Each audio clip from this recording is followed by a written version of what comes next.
वंश न्यूज, दलित पीडित व शोषित जनतेचा खणखणीत आवाज।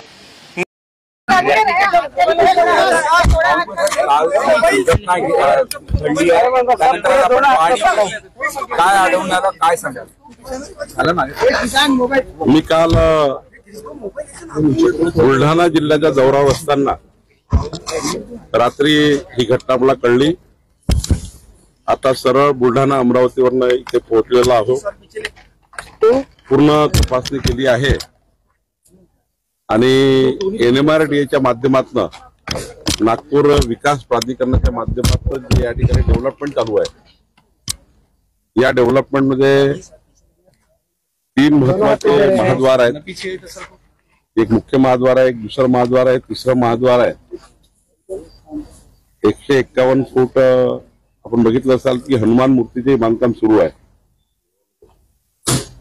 तर या ठिकाणी ते तपासावं लागणार आहे की NMRDAने जे बांधकाम केलं आहे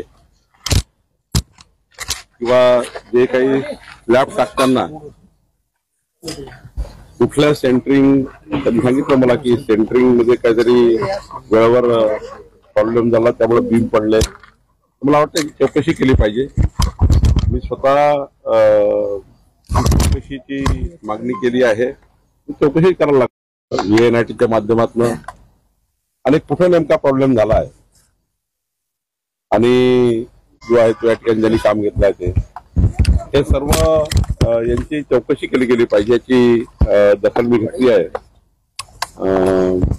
चौकशीचे जे काही रिपोर्ट येतील उच्चस्तरीय चौकशी केली पाहिजे असे मी या ठिकाणी सांगितलं आहे। आणि पुढचे जे बांधकाम आहे ते सुद्धा त्या ठिकाणी चांगल्या क्वालिटीनी, म्हणजे VNITनेच, बाकी शेवटी या सर्व कामाला VNITचं अप्रुव्हल असतं। हे जे बांधकाम पूर्ण होऊन VNITचं अप्रुव्हल यांनी घेतलं का किंवा कॉलम बीम करताना VNITचं अप्रुव्हल घेतलं का हे तपासावं लागेल। तर निश्चितपणे याची चौकशी करू। चौकशीनंतर जो काही रिपोर्ट येईल त्यावर पुढची कारवाई करू। चौकशी लोक त्यांना घायल झाले किंवा जीवहानी झाली काही? एक चांगलं झालं की आई महालक्ष्मीच्या कृपेने कुठलीही जीवहानी झाली नाही। 8 जे त्या ठिकाणी जखमी आहेत त्यांना आता सुटी झाली आहे। 5 लोकांना अलेक्सिस आणि मॅक्स मध्ये ऍडमिट आहे, एकांना थोडी ब्रेन इंजुरी आहे। बाकी तर जवळपास सर्व स्टेबल आहे असं मी आता विचारलेलं आहे। कोणतीच जीवहानी झाली नाही, सर्वांचेच प्राण वाचलेले आहे आईच्या कृपेने। पण खऱ्या अर्थाने अशी दुर्घटना होणे हे काही योग्य नाही आहे, त्याची चौकशी आम्ही करणार। आपण चौकशी करणार आहे, पण त्याच्यासाठी अशी काही कालमर्यादा ठरवून देणार की किती दिवसात चौकशी करा आणि काय कसं? त्याच्यामध्ये VNITची चौकशी केली पाहिजे, अजून काही कुठल्या चौकशी करावं लागतं, कारण अधिकारी NMRDA हे काही कोराडी महालक्ष्मी संस्थांचं काम नाहीये। हे NMRDA सरकारच्या माध्यमातून आपण NMRDAला हे काम दिलं आहे। त्यानंतर VNIT याच्यावर देखरेख ठेवतं, त्यानंतर प्रोजेक्ट मॅनेजमेंट कन्सल्टन्सी आहे ती देखरेख ठेवतं, 3 देखरेख ठेवतं, 3 विभाग। आणि त्यानंतर मग कॉन्ट्रॅक्टर काम करतं, आर्किटेक्ट डिझाईन फायनल करतात, इंजिनिअरिंग फायनल होतं, इतकं मोठं डिझाईन करतात। बघितलं मोठे गेटचं काम चालू आहे, हायवेला सुरू आहे, 2 गेटचं काम चालू आहे। नेमका इथेच हा का पडला, काय तिथे टेक्निकल चूक झाली आहे हे जरा एकदा चेक करून मग तिथं नेमका काही स्पॅन चुकला का किंवा काय झालं एकदा चेक करावं लागेल। डिझाईन चुकली काय चेक करावं लागेल, डिझाईन करताना स्ट्रक्चरल डिझाईन चुकली काय चेक करावं लागेल। मग डिझाईन जर बरोबर होती तर मग कास्टिंग बरोबर झालं नाही काही चेक करावं लागेल।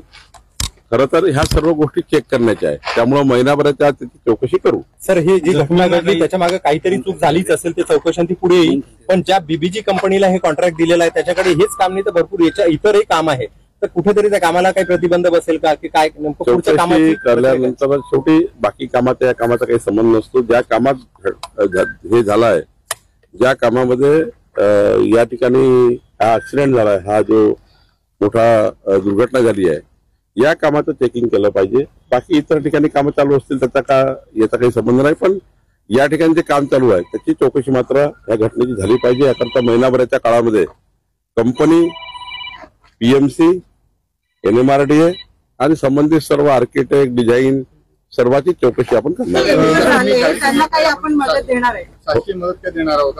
जखमीचा मी तेच सांगतो, मी आता सरळ पोहोचलो आहे।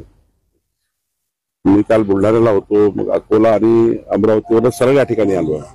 आता मी त्या ठिकाणी जे काही जखमी आहे त्यांना मदत झाली पाहिजे.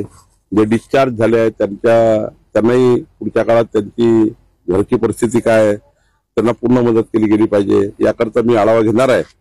सर्व NMRD आणि सर्व अधिकाऱ्याशी बसणार आहे. निश्चितपणे कोराडी महालक्ष्मी मंदिरात काम करताना कुठेही चूक होणार नाही याची काळजी मी पहिल्यापासून घेतली आहे. मी स्वतः उभं राहून काम करतो या ठिकाणी. यापूर्वी तुम्ही बघितलं असाल इतकं मोठं संस्थान या ठिकाणी उभं झालं, कुठेही टाचणीभर चूक झाली नाही आणि या ठिकाणी कुठल्याही प्रकारचा कुठलाही भ्रष्टाचार सहन केला जात नाही.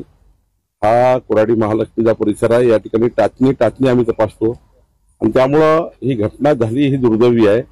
या घटनेच्या जे जखमी आहेत त्यांना पूर्ण काळजी घेणे, त्यांना चांगल्या हॉस्पिटलाइज करणे, त्यांच्या परिवाराची काळजी घेणे ही सर्व जबाबदारी NMRD आणि सरकारची आहे. तरी आम्ही महालक्ष्मी मंदिराकडनं काही मदत करता येईल तेही आम्ही करू आणि सरकारची मदत जी देता येईल तेही देऊ. व्हिडिओ जास्तीत जास्त लाईक करा, शेअर करा आणि आमचं YouTube चॅनल सबस्क्राईब करा.